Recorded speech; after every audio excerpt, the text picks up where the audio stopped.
Thank you, everybody. Thank you very much. It's a great honor, and thank you to my truly great friend, Vice President Mike Pence. He's terrific. And thank you to Miami. We love Miami. Let me start by saying that I'm glad Secretary of State Rex Tillerson and I, along with a very talented team, were able to get Otto Warmbier back with his parents. What's happened to him is a truly terrible thing, but at least the ones who love him so much can now take care of him and be with him. Also, my dear friend, Steve Scalise, took a bullet for all of us. And because of him and the tremendous pain and suffering he's now enduring, and he's having a hard time, far worse than anybody thought, our country will perhaps become closer, more unified, so important. So we all owe Steve a big, big thank you.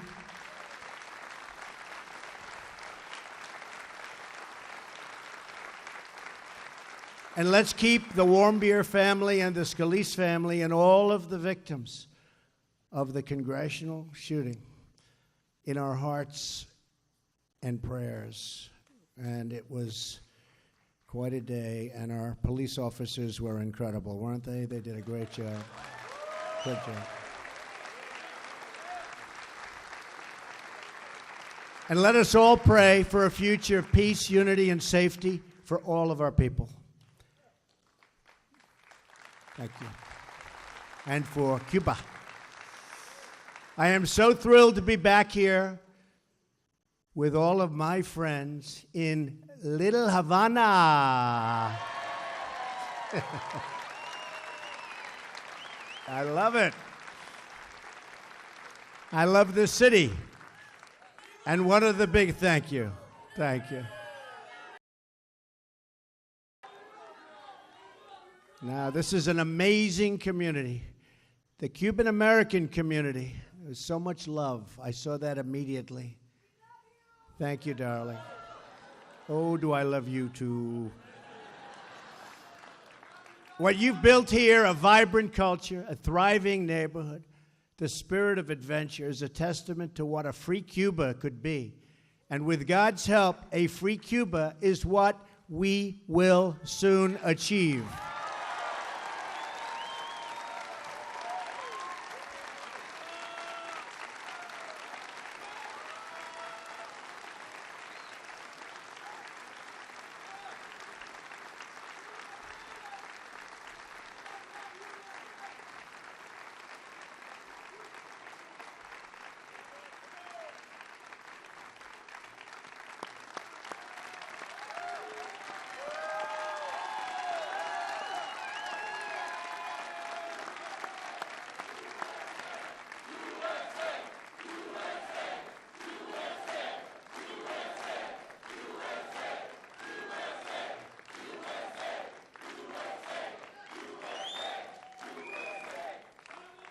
And I don't even mind that it's 110 degrees up here.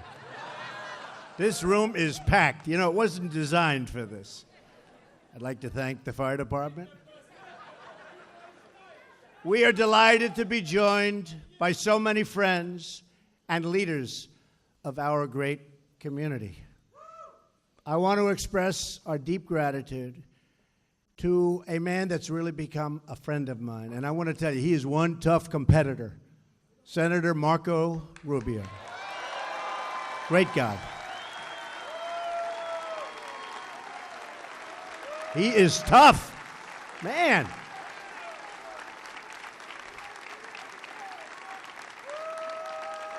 He is tough, and he's good, and he loves you. He loves you. And I listened to another friend of mine, Congressman Mario Diaz-Balart, and I'll tell you, I loved what he said, and I appreciated, Mario, I appreciated what you said so much. In fact, I was looking for Mario. I wanted to find him. They said he was on stage. I almost dragged him off the stage to thank him, but now I'm thanking you anyway. Thank you, Mario. That was great. Really appreciate it. And I also want to thank my good friend and just a man who was of tremendous support in the state of Florida for being with us, Governor Rick Scott.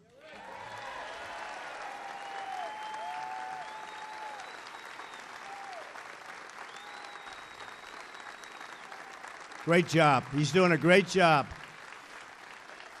Oh, I hope he runs for the Senate. I know I'm not supposed to say that. I hope he runs for the Senate. Rick, are you running? Huh? I don't know. Marco, let's go. Come on, we got to get him to... I hope he runs for the Senate.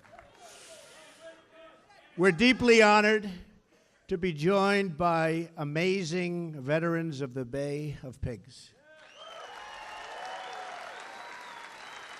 These are great people, amazing people.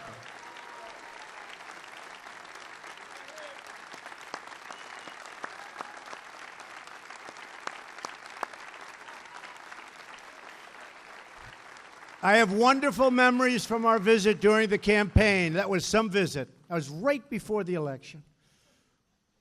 I guess it worked, right? Boy, Florida as a whole and this community that supported us like by tremendous margins, and we appreciate it. But including one of the big honors, and that was the honor of getting the Bay of Pigs Award just before the election. And it's great to be gathered in a place named for a true hero of the Cuban people. And you know what that means.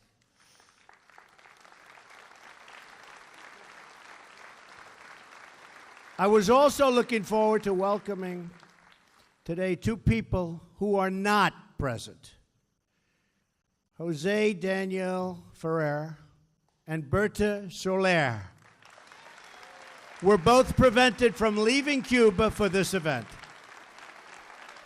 So we acknowledge them. They're great friends, great help. And although they could not be with us, we are with them 100%, okay? We are with them, right? Finally, I want to recognize everyone in the audience who has their own painful but important story to tell about the true and brutal nature of the Castro regime. Brutal.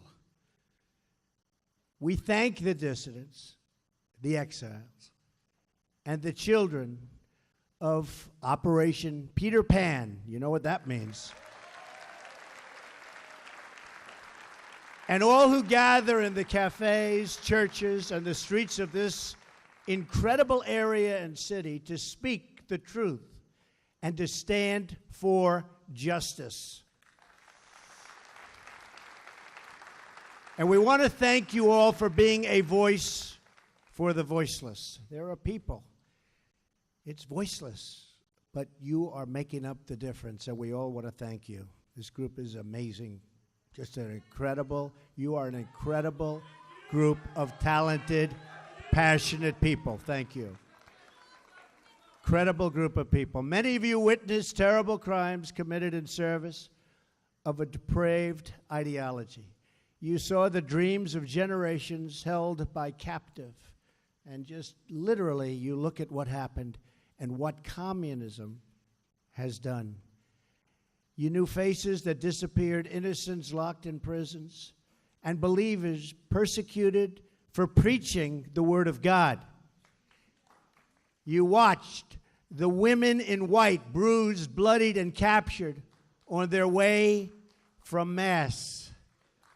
You have heard the chilling cries of loved ones or the cracks of firing squads piercing through the ocean breeze. Not a good sound. Among the courageous Cuban dissidents with us on stage here today are Carrie Roque, who was imprisoned by the Castro regime 15 years ago.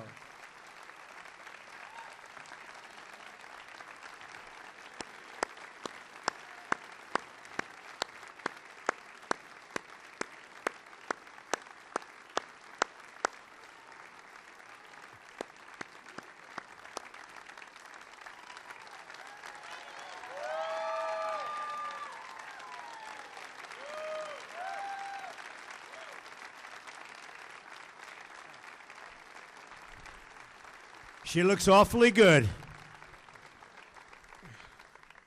Thank you, Mr. President. Thank you, Mr. Vice President. Thank you, Marco Rubio, Mario Diaz-Balart. Thank you to all the men and the Cubans who fight, no matter what the times can be, for the Cuban liberty. On behalf, Mr. President, on behalf of the Cuban people, the people inside my eyes, my homeland, thank you, and we appreciate your love. Thank you. Wow.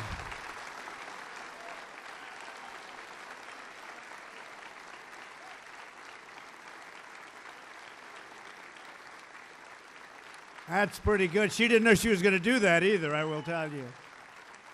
Thank you very much. Antunes, imprisoned for 17 years. Where is he?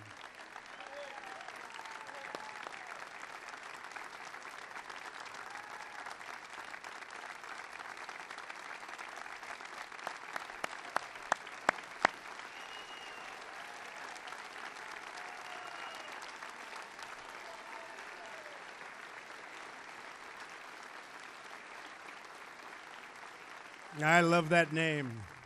Antunes, I love that name. And Angel Tifana, imprisoned for over 20 years.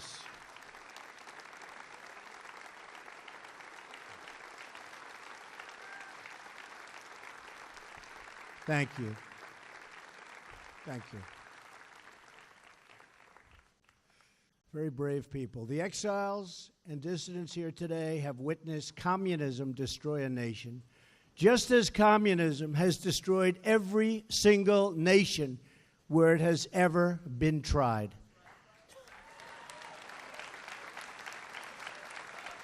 But we will not be silent in the face of communist oppression any longer. You have seen the truth.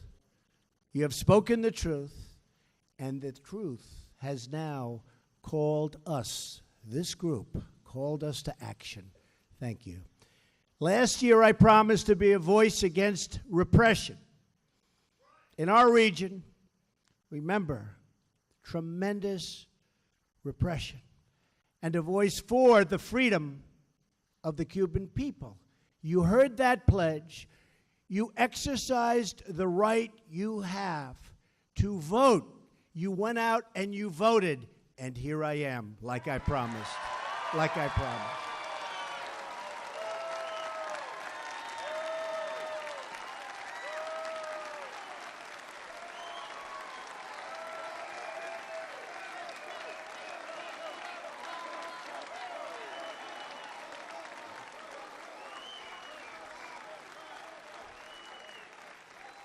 I promise you, I keep my promises.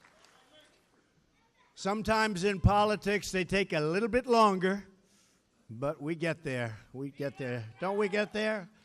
You better believe it, Mike. We get there.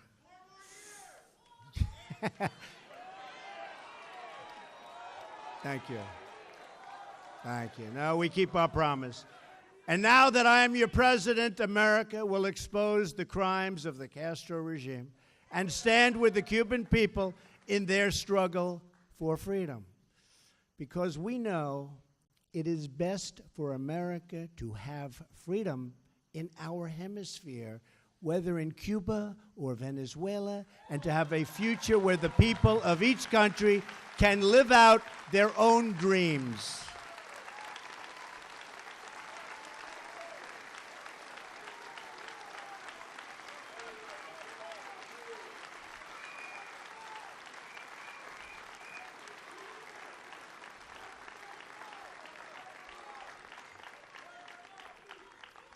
For nearly 6 decades, the Cuban people have suffered under communist domination. To this day, Cuba is ruled by the same people who killed tens of thousands of their own citizens, who sought to spread their repressive and failed ideology throughout our hemisphere, and who once tried to host enemy nuclear weapons 90 miles from our shores. The Castro regime has shipped arms to North Korea and fueled chaos in Venezuela. While imprisoning innocents, it has harbored cop killers, hijackers, and terrorists. It has supported human trafficking, forced labor, and exploitation all around the globe. This is the simple truth of the Castro regime. My administration will not hide from it, excuse it, or glamorize it. And we will never, ever be blind to it. We know what's going on, and we remember what happened.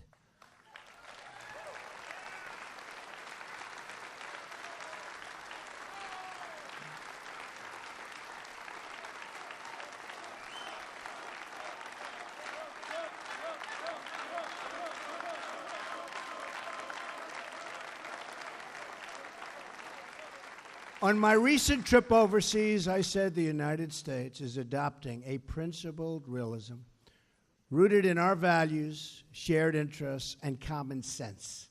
I also said countries should take greater responsibility for creating stability in their own regions. It's hard to think of a policy that makes less sense than the prior administration's terrible and misguided deal with the Castro regime.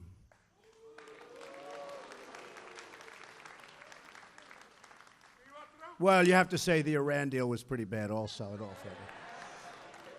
Let's not forget that beauty. They made a deal with a government that spreads violence and instability in the region, and nothing they got. Think of it, nothing they got. They fought for everything, and we just didn't fight hard enough. But now, those days are over. Now we hold the cards. We now hold the cards. The previous administration's easing of restrictions on travel and trade does not help the Cuban people. They only enrich the Cuban regime.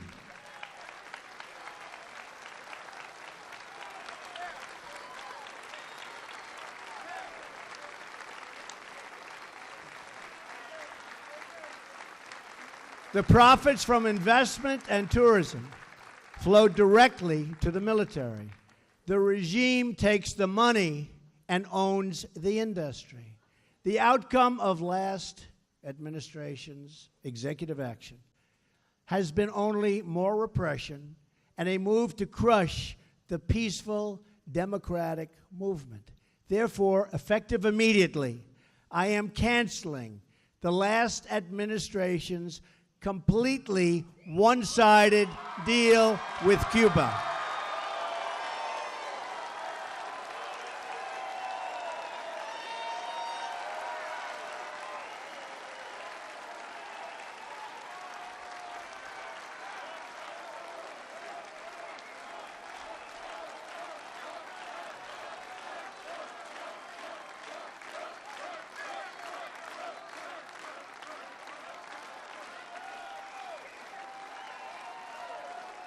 I am announcing today a new policy, just as I promised during the campaign.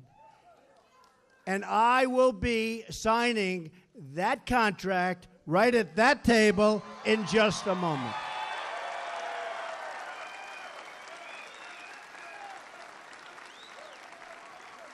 Our policy will seek a much better deal for the Cuban people and for the United States of America.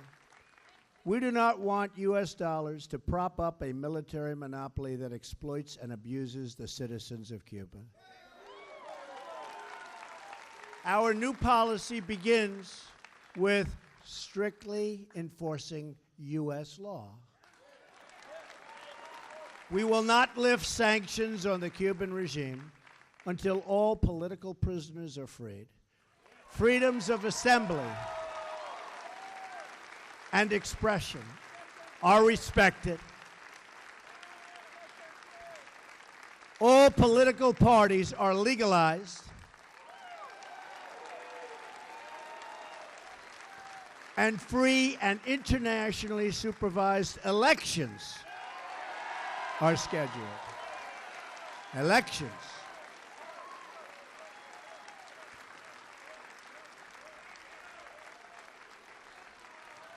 We will very strongly restrict American dollars flowing to the military, security, and intelligence services that are the core of the Castro regime. They will be restricted. We will enforce the ban on tourism. We will enforce the embargo. We will take concrete steps to ensure that investments flow directly to the people so they can open private businesses and begin to build their country's great, great future, a country of great potential.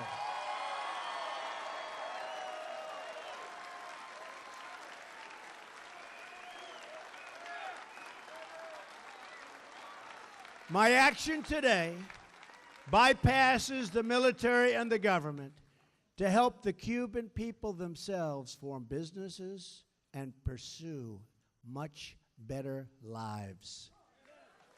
We will keep in place the safeguards to prevent Cubans from risking their lives to unlawful travel to the United States.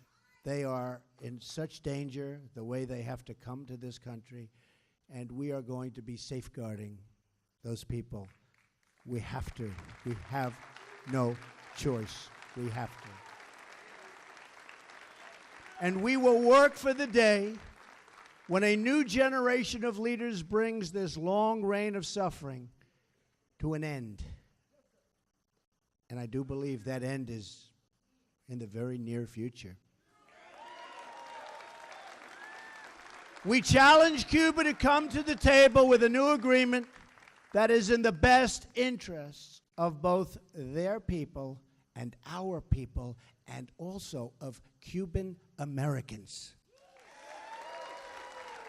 To the Cuban government, I say, put an end to the abuse of dissidents.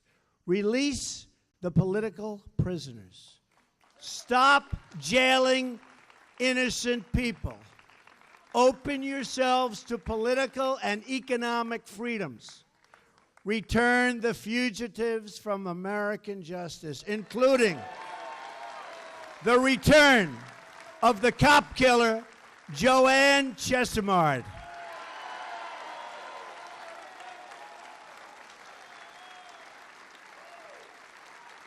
And finally, hand over the Cuban military criminals who shot down and killed 4 brave members of Brothers to the Rescue,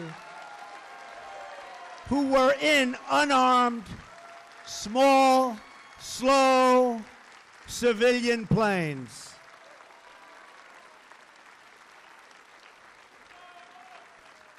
Those victims included Mario de la Pena Jr. and Carlos Costa. We are honored to be joined today by Mario's parents, Miriam and Mario, and Carlos's sister, Mirta. Where are you?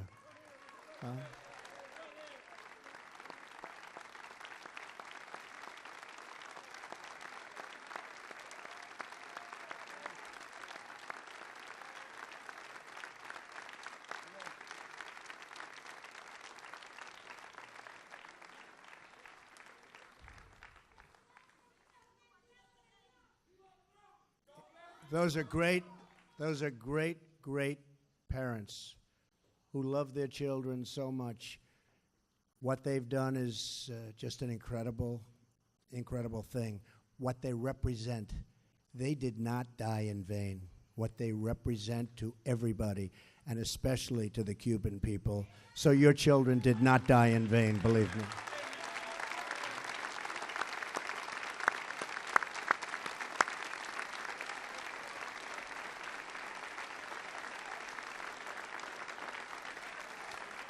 So to the Castro regime, I repeat, the harboring of criminals and fugitives will end.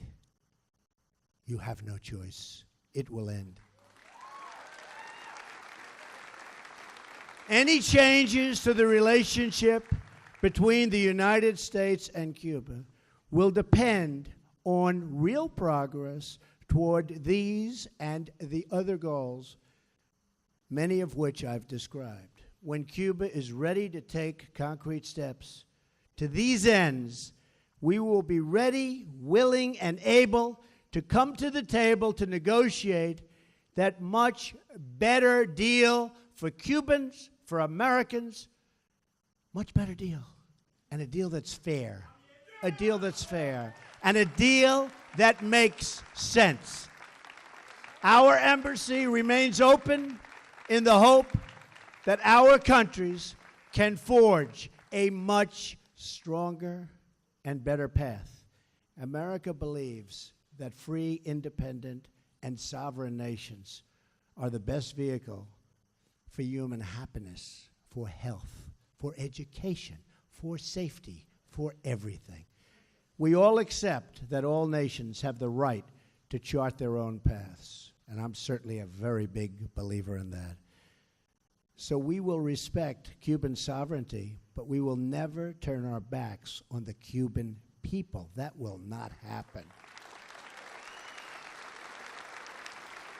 Over the years, a special sympathy has grown between this land of the free and the beautiful people of that island so close to our shores and so deeply woven into the history of our region. America has rejected the Cuban people's oppressors. They are rejected. Officially today, they are rejected. And to those people, America has become a source of strength and our flag a symbol of hope. I know that is exactly what America is to you and what it represents to you. It represents the same to me. It represents the same to all of us. And that is what it was to a little boy, Luis Aza. You ever hear of Luis? Became very famous, great talent. Just 8 years old when Fidel Castro seized power. At the time, Luis's father was the police chief in Santiago de Cuba. You know Santiago? Yeah? Oh, they know Santiago.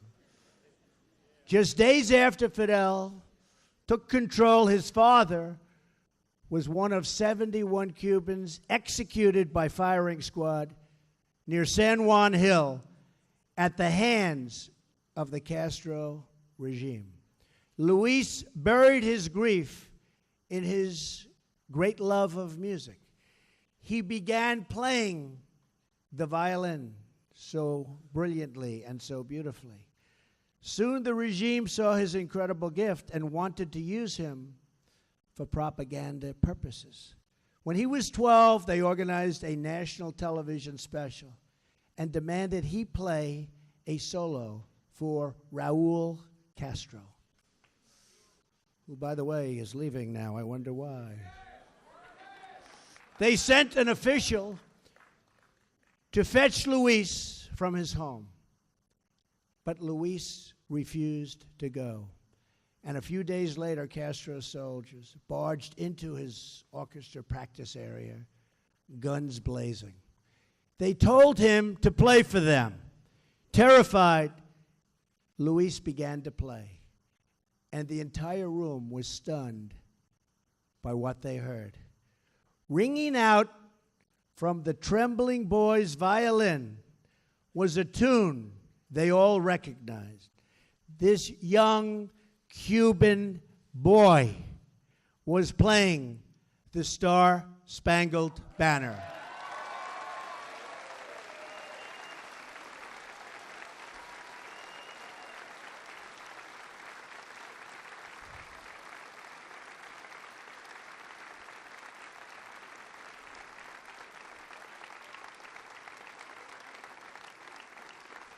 Luis played the American national anthem all the way through.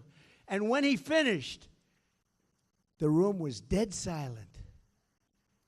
When we say that America stands as a symbol to the world, a symbol of freedom, and a symbol of hope, that is what Luis meant, and that is what Luis displayed that day. It was a big day. It was a great day. And that is what we will all remain. That was a very important moment, just like this is now for Cuba, a very important moment. America will always stand for liberty, and America will always pray and cheer for the freedom of the Cuban people. Now, that little boy whose story I just told you, the one who played that violin so beautifully so many years ago, is here with us today in our very, very packed and extremely warm auditorium. Of course, he is no longer a little boy, but a world-renowned violinist and conductor, one of the greats.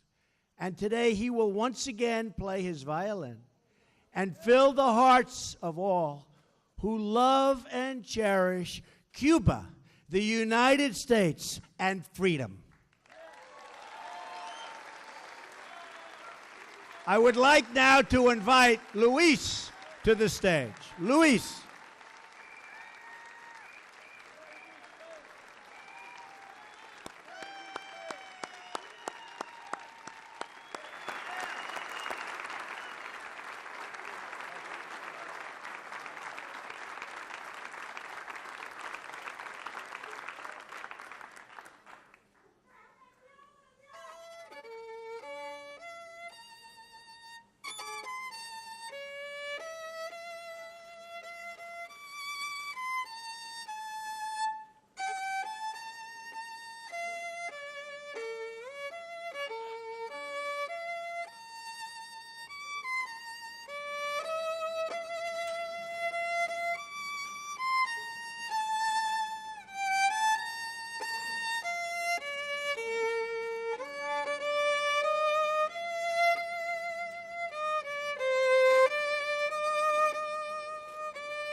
Thank you, Luis. I just said, so where were you more nervous, today or then? He said, honestly, I think today. That's pretty. Thank you, Luis. That was beautiful. So I want to thank Miami. I want to thank Little Havana. Ah, Havana we love. Do we love it? Would you move anywhere else? You wouldn't move to Palm Beach, would you? No. No way. Little Havana. And I want to thank all of our great friends here today. You've been amazing, loyal, beautiful people. And thank you. Don't remind me. Actually, I was telling Mike. So it was 2 days on my birthday till a big day, which turned out to be tomorrow, the 16th, That was the day I came down with Melania on the escalator at Trump Tower. That's tomorrow. So it's exactly tomorrow, 2 years since we announced. And it worked out okay. Worked out okay. It's a great honor. Believe me, it's a great honor, right?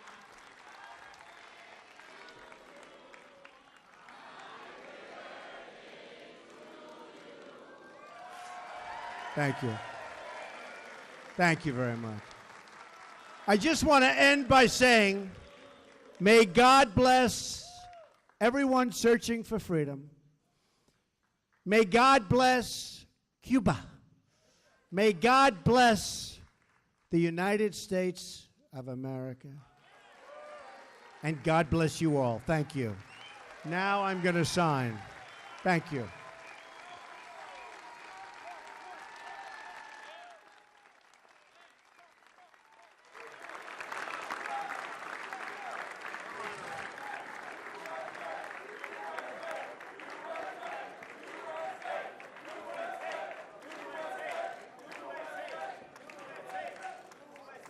So this says, strengthening the policy of the United States toward Cuba. And I can add, strengthening a lot. So this is very important, and you watch what's going to happen. It's going to be a great day for Cuba. Thank you. Thank you very much.